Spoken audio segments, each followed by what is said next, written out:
কেমন আছেন সবাই? খুবই ভালো আছেন। পরে নিশ্চয়ই দেখছেন তেঁতুলিয়া। আমরা আজকে ঘুরতে এসেছি তেঁতুলিয়ায়, এবং তেঁতুলিয়ার যে জায়গাটায় এখন আছি ডাকবাংলো, এখান থেকে নাকি যদি আকাশ খুব পরিষ্কার থাকে তাহলে স্পষ্টভাবে কাঞ্চনজঙ্ঘা দেখা যায়। কাঞ্চনজঙ্ঘা বিশ্বের তৃতীয় সর্বোচ্চ পর্বত, যার উচ্চতা 28,169 ফিট বা 8,586 মিটার। এটি ভারতের সিকিম রাজ্য, উত্তর পূর্ব ভারত এবং পূর্ব নেপালের সীমান্তে পূর্ব হিমালয়ে অবস্থিত। পর্বতটি গ্রেট হিমালয় রেঞ্জের অংশ। কাঞ্চনজঙ্ঘা নিউ প্রোটেরোজয়িক থেকে অর্ডোভিসিয়ান যুগের, অর্থাৎ প্রায় 445 মিলিয়ন থেকে 1 বিলিয়ন বছরের পুরনো শিলা দ্বারা গঠিত। ঢাকা থেকে পঞ্চগড়ের উদ্দেশ্যে 3টি ট্রেন ছেড়ে যায়। এর মধ্যে সকাল 10টা 15 মিনিটে কমলাপুর থেকে ছাড়া হচ্ছে একতা এক্সপ্রেস, যেটাতে আমরা যাব, এবং দুরন্ত এক্সপ্রেস রাত 8টায়। সর্বশেষ 11টা 30 মিনিটে পঞ্চগড় এক্সপ্রেস ঢাকা থেকে পঞ্চগড়ের উদ্দেশ্যে ছেড়ে যায়। আর পঞ্চগড় থেকে ঢাকার উদ্দেশ্যে ট্রেন ছাড়ে সকাল 7টা 20 মিনিটে দ্রুতযান এক্সপ্রেস, দুপুর 12টা 20 মিনিটে পঞ্চগড় এক্সপ্রেস, এবং রাত 9টা 10 মিনিটে হচ্ছে একতা এক্সপ্রেস। আমাদের ট্রেন চলে এসেছে। যেহেতু এটা নভেম্বর মাস এবং ঢাকার বাইরে মোটামুটি ঠান্ডা পড়ার কথা, তাই আমরা ট্রেনের চেয়ার কোচের টিকিটটা কেটেছি আমরা, এবং এটা আমাদের ট্যুর বাজেটের জন্য ভালো হয়েছে। ট্রেনে আপনি চাইলে এসি চেয়ার এবং এসি কেবিনেরও টিকিট আছে। আমাদের ট্রেন ছেড়েছে ঠিক সকাল 10টা 52 মিনিটে। প্রায় 2 ঘন্টা পর যমুনা সেতুর উপর দিয়ে ট্রেন পার হচ্ছে। যদি আপনি দরজায় দাঁড়ান, খুব সাবধান থাকবেন। ট্রেনের ডান পাশে দরজা ঘেঁষে খুব কাছেই কিন্তু সেতুর পিলার আছে। দরজার বাইরে হাত বা মাথা বের করলে কিন্তু একটু অসতর্ক হলেই দুর্ঘটনা ঘটতে পারে। যদি দুপুরের খাবার সাথে নিয়ে না আসেন, তবে ট্রেনেই ডিম খিচুড়ি, চিকেন খিচুড়ি পেয়ে যাবেন। দামটাও কিন্তু খুব রিজনেবল। ডিম খিচুড়ি 50 টাকা এবং চিকেন 70 টাকা। আমরা বাসা থেকেই খাবার রান্না করে নিয়ে এসেছি, ভাত সাথে মুরগি এবং ডাল। জার্নিতে এইটুকুই আমার মনে হয় ইনাফ খাবার। লাঞ্চের পর ট্রেনে কিনে খেলাম কুষ্টিয়ার বিখ্যাত তিলের খাজা। আমরা হচ্ছে এই ট্রেন হচ্ছে 9টা 45-এ পৌঁছানোর কথা পঞ্চগড়ে। এখন বাজে হচ্ছে ঠিক 10টা 50, মানে 1 ঘন্টা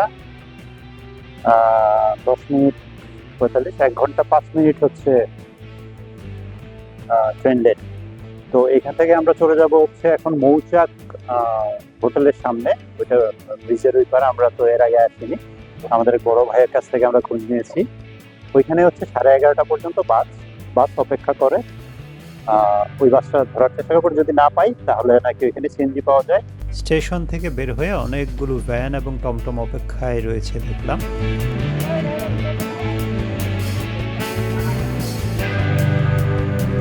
আমরা টমটমে চলে এলাম, ভাড়া 15 টাকা করে। এই ব্রিজটি করতোয়া নদীর উপর। আকাশ যদি এই সময়টা একদম পরিষ্কার থাকে তাহলে নাকি এই ব্রিজের উপর দাঁড়িয়েই কাঞ্চনজঙ্ঘা দেখা যায়। এই বাসটি দাঁড়িয়ে আছে তেঁতুলিয়া যাবার জন্য। লোকাল বাস, লোকাল মানে কিন্তু একদম লোকাল। আমার পরামর্শ থাকবে, যদি 4 জন বা 5 জনের বেশি একসাথে ঘুরতে আসেন, তবে সিএনজি নিয়ে এখান থেকে চলে যাবেন তেঁতুলিয়া, কারণ বাসে যাবার অভিজ্ঞতা আমার একদম বাজে। রাত 12টা পর্যন্ত সিএনজি পাওয়া যায়। ভাড়া প্রতিজন 150 টাকা করে নেবে। দামাদামি অবশ্যই এখানেও করবেন। আর বাস ভাড়া 80 টাকা করে। আমরা আসার পরেই 11টা 10-এ বাস ছেড়ে দিল। তেঁতুলিয়ায় বাস পৌঁছেছে রাত 12টা 5 মিনিটে। প্রায় 1 ঘন্টা লেগেছে। একটা রেস্টুরেন্টে বসলাম আমরা রাতের খাবারের জন্য, এবং ভেবেছিলাম যে এত রাতে হয়তো হোটেল খোলা পাবো কিনা, কারণ একটু গ্রাম এলাকা ভেবেছিলাম, কিন্তু আমার ভাবনাটা সম্পূর্ণ ভুল। যেহেতু এটা ট্যুরিস্ট এলাকা, তাই রাতেও এখানে বেশ কয়েকটা হোটেল খোলা। আমরা রাতের খাবারে নিলাম হাঁসের মাংস, গরু আর ডাল। আটার রুটিও নাকি পাওয়া যায় এখানে, তবে রাত বেশি হয়ে যাওয়ায় রুটি শেষ হয়ে গেছে। খাবার শেষ করে আমরা বাজারের একটু ভেতরে এসে চা খেলাম। এই সময়ের ভেতরে আমরা যে হোটেলটি বুক করে রেখেছি, সেই ম্যানেজারের সাথে আমাদের কথা হয়েছে যে আমরা এসে পৌঁছেছি, এবং ওনারাও আমাদের ফোন করে খোঁজ নিয়েছেন যে আমরা কোথায় আছি, কখন আসছি। আমি এখন কাজী ব্রাদার্স হোটেলের উপরে ছাদে। তো এখানকার ম্যানেজার জানিয়েছিল যদি কাঞ্চনজঙ্ঘা দেখা যায় তাহলে নাকি ছাদ থেকেই দেখা যাবে। আর এখন আমরা বের হয়ে যাব। এখন বাজে সকাল 6টা। আমরা হোটেল থেকে বের হয়ে হোটেলের সামনেই ভ্যান পেয়েছি, ভ্যান গাড়ি। এটাতে করে যাচ্ছি ডাকবাংলো। আপনারা যদি যেতে চান, যত সকালে যাবেন সেটাই ভালো হবে। এই যে চা বাগান, ডাকবাংলো যাওয়ার সময় আমরা চা বাগান দেখলাম, কিন্তু সিলেটে যত বাগান দেখেছি সবগুলো তো পাহাড়ি ঢালু, এইখানে একদম সমতলে চা বাগান। তেঁতুলিয়ার মডেল মসজিদটি ডাকবাংলোর খুব কাছেই। এই জায়গাটা হচ্ছে ডাকবাংলো। আমাদের আগেই অনেক ভোরে এখানে অনেকেই চলে এসেছেন। আজকে সোমবার ওয়ার্কিং ডে, তাই পর্যটকের সংখ্যাও খুব বেশি না। মূলত এখানে অক্টোবর, নভেম্বর এবং ডিসেম্বর এই 3 মাস ট্যুরিস্ট সিজন। এখন আমরা কাঞ্চনজঙ্ঘার দেখা পাইনি। সূর্য উঠতে শুরু করলেই পাহাড়ের চূড়া নাকি দৃশ্যমান হবে। মনে হচ্ছে অল্প অল্প আমরা দেখতে পাচ্ছি। এখন অনেকটা স্পষ্ট। ক্যামেরাতে কতটুকু দেখা যাচ্ছে বুঝতে পারছি না, তবে খালি চোখে আমরা কিন্তু বেশ স্পষ্টভাবেই কাঞ্চনজঙ্ঘা দেখতে পাচ্ছি। এর চেয়ে আরো স্পষ্টভাবে নাকি কাঞ্চনজঙ্ঘা দেখা যায় যদি আকাশ পুরোপুরি পরিষ্কার থাকে। আমরা যতটুকু দেখতে পেয়েছি সেজন্য সৃষ্টিকর্তার কাছে কৃতজ্ঞ।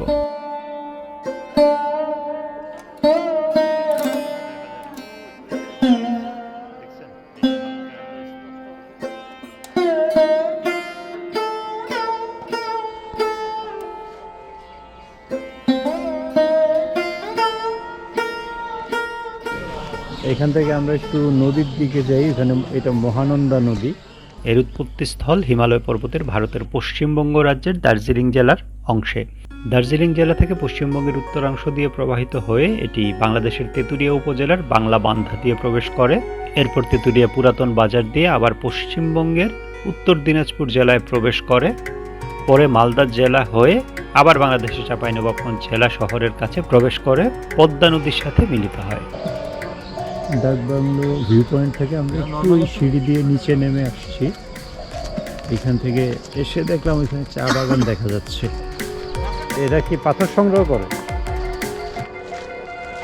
সুন্দর নদীতে নামবেন? নদীতে সাঁতার জানি না। আরে সাঁতার জানতে হয় না, নামতে না। এমনি বিএসএফ নাই তো না? ঝামেলা করে? পানিতে নামতে চাইলে পানিতেও নামতে পারবেন। এই যে একদম নদীর পাড়ে চলে আসছি। ওই পাড়টাই হচ্ছে ইন্ডিয়া, ভারতের চা বাগান। দূরে কাশবনও দেখা যাচ্ছে। দুইজন বাংলাদেশিকে দেখতে পাচ্ছি নদীর মাঝখান দিয়ে হচ্ছে হেঁটে যাচ্ছে। এই বিষয়টাই আসলে রিস্কি, কারণ ইন্ডিয়ার বর্ডারে যেখানেই যাবেন সীমানা থেকে যত দূরে থাকা যায় ততটাই সেফ। কারণ সুনামগঞ্জে গিয়ে এরকম একটা খুব খারাপ পরিস্থিতির শিকার হয়েছিলাম। ভাই কি করেন এগুলা? পাথর? এত পাথর আসে? একজন পাথর শ্রমিক ভাই, নদী থেকে ওনারা পাথর সংগ্রহ করেন। ভাই কত টাকার পাথর পান প্রতিদিন? 500-600।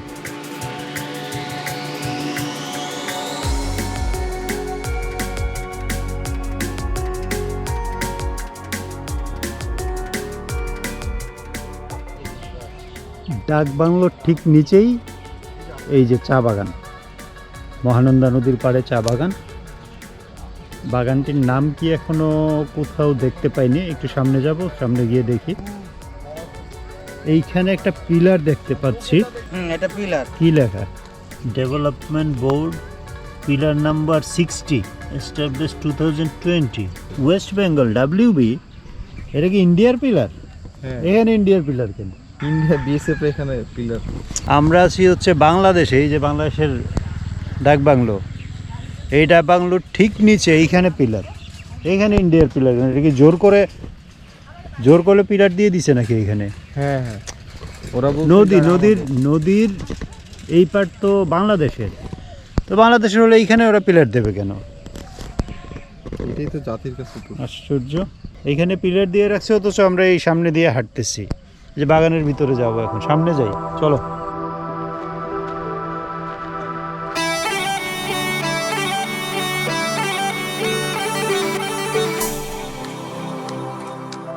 এই জায়গাটা ডাকবাংলো এরিয়ার ভেতরেই, তেঁতুলিয়া পিকনিক কর্নার। এখানে দেখতে পাচ্ছি কিছু ভাস্কর্য যেগুলো ভেঙে ফেলা হয়েছে। ওই পাশে জেলা পরিষদ বাংলো। এটা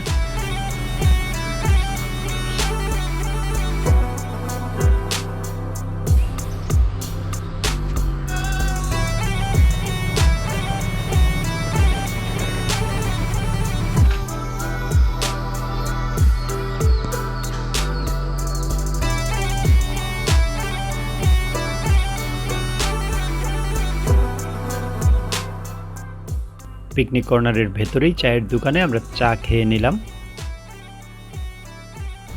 এরপর আমরা রওনা হলাম পুরান বাজার বা যৌথ বাজারের উদ্দেশ্যে। এই বাজারে আগে নাকি ভারত এবং বাংলাদেশের একসাথে বাজার বসতো, যে জন্য এই বাজারের নাম যৌথ বাজার। যতটুকু যাওয়া যায়।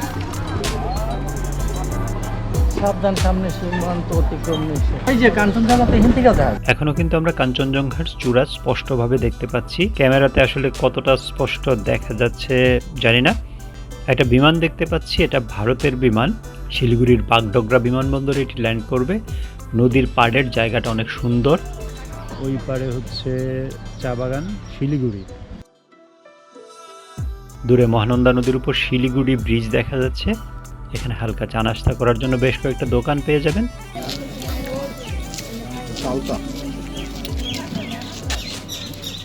সুমন ভাই আবার টক জিনিস খুব পছন্দ করে। এই যে নাস্তা টাস্তা করার আগেই এবার যৌথ বাজারে এসে চালদা আচার পাইছে, খাওয়া শুরু করে দিছে। যৌথ বাজার থেকেও কাঞ্চনজঙ্ঘা দেখা যায়, তবে এই জায়গাটা থেকে ডাকবাংলো আরেকটু উঁচু, যে জন্য ওইখানে হচ্ছে বেশি মানুষ যায়। তো আমার কাছে ভিউটা মানে ওভারঅল ভিউটা এই জায়গাটা ভালো লেগেছে। যৌথ বাজার থেকে আমরা চলে এসেছি তেঁতুলিয়া বাজারে। আমরা নাস্তা করব। নাস্তায় নিলাম আমরা আটার রুটি, সবজি এবং ডিম, সাথে ভর্তা। আলু ভর্তা, বেগুন ভর্তা, কচু, মরিচ পেঁয়াজ। ভর্তা কি চারটা, এটা দাম কত? 40 টাকা। চারটার দাম 20 টাকা।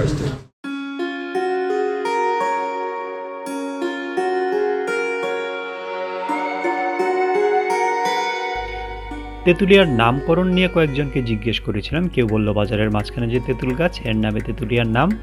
আবার কেউ জানালো একজন ইংরেজ নাকি এখানে বাস করত, তার বাংলোর পাশেই একটা তেঁতুল গাছ ছিল। সেই ইংরেজ ব্যক্তির নাম এবং তেঁতুল গাছের নাম মিলিয়ে নাম হয়েছে নাকি তেঁতুলিয়া।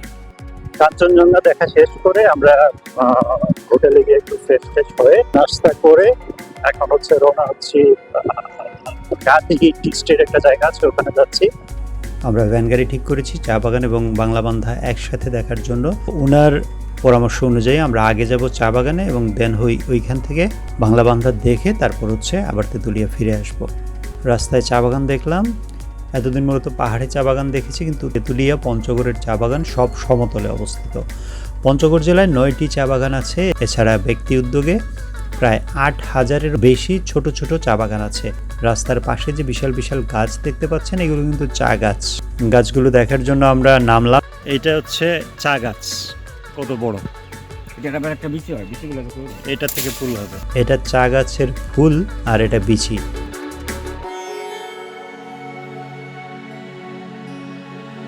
তেঁতুলিয়া থেকে কাজী অ্যান্ড কাজী চা বাগান প্রায় 17 কিলোমিটার।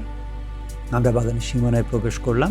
মিনিমিনা বাজার নামে এখানে একটি শপ দেখতে পাচ্ছি, এখানে নাকি মিষ্টি পাওয়া যায়। যাবার পথে আমরা অবশ্যই মিষ্টি খেয়ে যাব।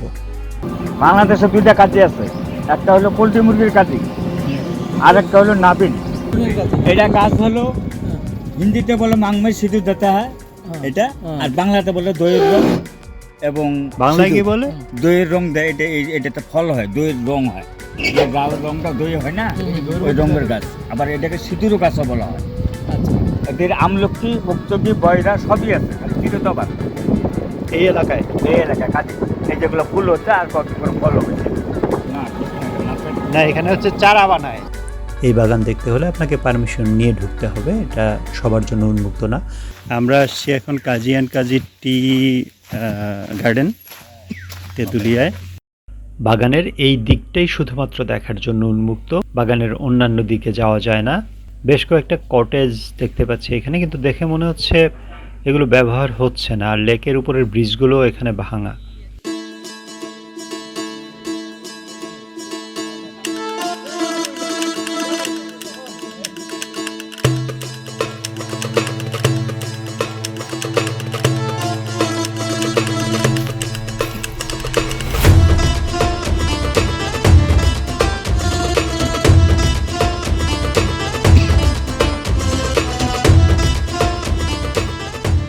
আমরা বের হয়ে মূল গেটের বাইরে বাগানে এলাম। বাজার তেঁতুলিয়া বাজার থেকে হচ্ছে 16 কিলোমিটার এই কাজী অ্যান্ড কাজী গার্ডেন, এবং এখান থেকে আমরা যাব এখন বাংলাবান্ধা। বাংলাবান্ধা জিরো, যে জিরো কোনটা আছে এই কোনটা, একদম কোনটা। এখান থেকে বাংলাবান্ধা কত কিলো? বাংলাবান্ধা আবার 15-16 কিলো। আচ্ছা, আর আর তেঁতুলিয়া থেকে 18 কিলো। মোহাম্মদ আব্দুল বাসাতে আমার নাম। আমি তেঁতুলিয়া আসলে ভ্যান চালক, বাইরের পর্যটক যাত্রী নিয়ে আমরা ঘোরাঘুরি করি। আমাদের তেঁতুলিয়া হলো প্রথম আগ্রাসন হলো কাঞ্চনজঙ্ঘা পাহাড়। আমাদের এই তেঁতুলিয়াকে আসলে চিনতো না, সবাই বলতো নর্থ বেঙ্গল। তো কাঞ্চনজঙ্ঘা পাহাড় বাইরে হওয়াতে আমাদের তেঁতুলিয়াকে মানুষ চিনে। আমরা বাইরে পর্যটকরা ঘুরাই, তেঁতুলিয়া কাঞ্চনজঙ্ঘা ঘুরাই, তারপর তেঁতুলিয়া পাপার সাইডটা ঘুরাই, তেঁতুলিয়া হলুদ বা সাইলা, তেঁতুলিয়া শিলিগুড়ি একটা যাতায়াতের ব্রিজ, যেমন কাজেন কাজী রিসোর্ট, এগুলো ঘুরি। বাংলাবান্ধের জিরো পয়েন্ট, কিন্তু জিরো পয়েন্টের মতো হলো শনিবার এবং মঙ্গলবার বিকেলে একটা ভারতের বিএসএফের বাংলাদেশের বিটিআর একটা পিরিয়ড হয়, ওই পিরিয়ডের দেখার জন্য মজা। এবার আমরা মিনি মিনা বাজারের মিষ্টি খেতে ঢুকলাম। মিনি মিনা বাজার বিনোদন কেন্দ্র।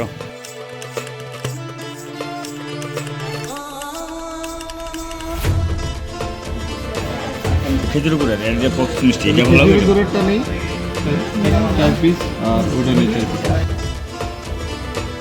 খেজুরের গুড়ের মিষ্টিটা দারুণ লেগেছে, সাথে স্পঞ্জ মিষ্টি। স্পঞ্জ মিষ্টি অবশ্য দেশের প্রায় সব জায়গাতেই পাওয়া যায়। চাইলে বাসার জন্য এখান থেকে খেজুরের যেই মিষ্টিটা ওটা কিনে নিয়ে যেতে পারেন।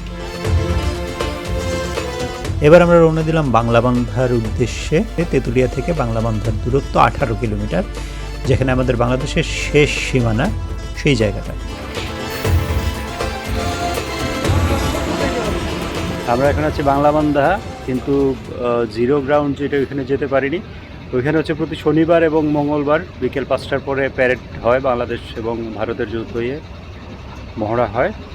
এইখানে হচ্ছে তখন পারমিশন থাকে, এবং এখানে দোকানের ভাই উনি বললো যে শুক্রবারেও নাকি পারমিশন দেওয়া হয়, তবে ওই ভারতের যে গেট ওইটা ধরে হচ্ছে ছবি তোলার পারমিশন না, বাংলাদেশের একটা লাস্ট মার্ক ওইটুকু পর্যন্ত যাওয়া যায়। আর ঠিক এইখানে হচ্ছে আপনার ভারত এবং ওই পাশেও ভারত। আর আমাদের মানচিত্রের যে তেঁতুলিয়ার যে একদম লাস্ট জায়গাটা দেখতে পাই, দুই পাশ থেকে ভারত এসে আমাদের হচ্ছে আঁকড়ে ধরেছে, ওই জায়গাটা হচ্ছে এটা।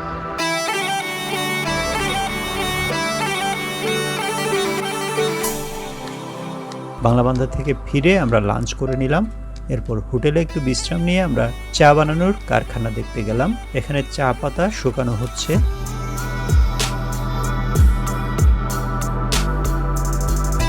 এরপর এই চা দোতলা জায়গাটায় রাখা হয়। এটা চা তৈরির মেশিন। এই মেশিনে চা পাতা থেকে একদম চা গুঁড়া হয়ে বের হয়।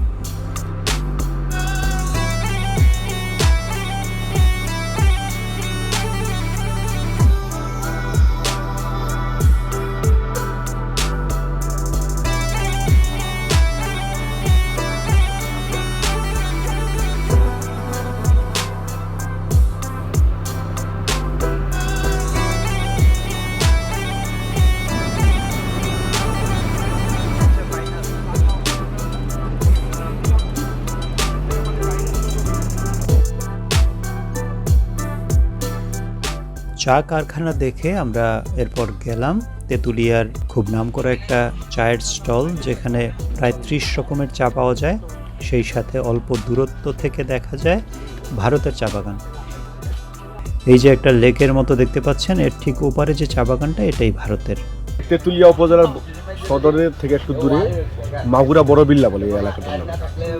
এই হোটেলটাই হচ্ছে ভারত, এই পাশে বাংলাদেশ, আর পিছনে হচ্ছে চায়ের দোকান। এখানে 30 রকমের চা পাওয়া যায়। তবে এখানে কাঁচা চা পাতা যেটা চা সেটা সবাই খায়। আর বাইরে থেকে যারা আপনারা পর্যটক আছেন, মূলত যে কয়েকটা পর্যটন এলাকা আছে বা স্থান আছে, তার মধ্যে এটাও একটা অন্যতম বলতে পারি। 4-5 বছর থেকে মোটামুটি এর পাশে চা বাগান রয়েছে, পুকুর রয়েছে, সেখানে সবাই নিরিবিলি পরিবেশ সময় কাটায়। গাড়ি নিয়ে চলে আসা যাবে। হ্যাঁ, গাড়ি বিশেষ করে যারা পর্যটক হিসেবে আসেন ম্যাক্সিমাম বাইক নিয়ে আসেন, নয়তো ভ্যানে করে আসেন। এখানে ভ্যান পাওয়া যায়, অনেকে আসে চা খেয়ে একটু সময় কাটায়, আবার চলে যায়। আবার অন্য যে পর্যটন এলাকাগুলো রয়েছে সেগুলোতে যাচ্ছে, সবাই ঘুরে বেড়াচ্ছে। আর এই সময়টাতে কাঞ্চনজঙ্ঘার অপরূপ সৌন্দর্য দেখা মেলে, যার কারণে অক্টোবর থেকে ডিসেম্বর এই কয়েক মাস কিন্তু পর্যটকের ঢল নামে এখানে।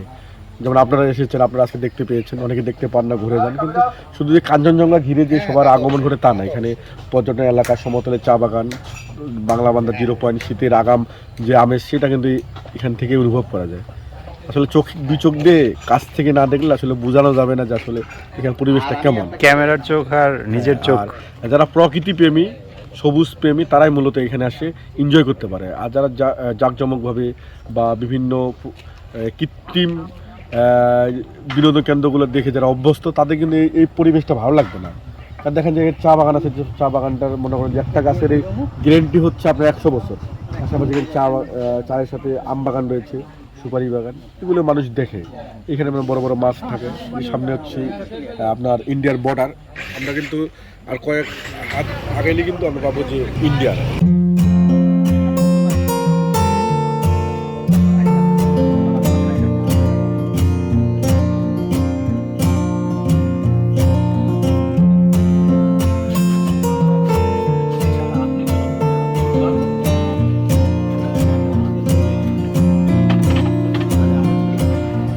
এইগুলো হচ্ছে মরা চা গাছ। সন্ধ্যা 7:30টায় আমরা পঞ্চগড়ের উদ্দেশ্যে রওনা দিলাম। পঞ্চগড় রেল স্টেশনের বাইরে বেশ কিছু চটপটির দোকান রয়েছে, নানান রকম মশলা দিয়ে বানানো পানও পাওয়া যায় এখানে।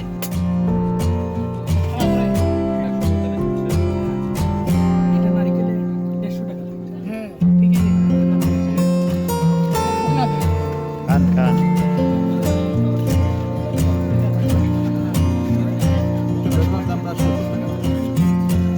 তো আমাদের একদিনের তেঁতুলিয়াতে কাঞ্চনজঙ্ঘা দেখার জার্নি শেষ করে ফেলেছি। আমরা একতা এক্সপ্রেসে হচ্ছে ঢাকা ফিরে যাচ্ছি। এই যে ট্রেন দাঁড়িয়ে আছে। আপনাদেরকে যতটুকু ইনফরমেশন দিতে পেরেছি ততটুকু আশা করি আপনাদের উপকারে আসবে। আর আজকের মতো এই ভিডিও আমরা এখানে শেষ করছি। নেক্সট জার্নির জন্য তৈরি থাকবেন।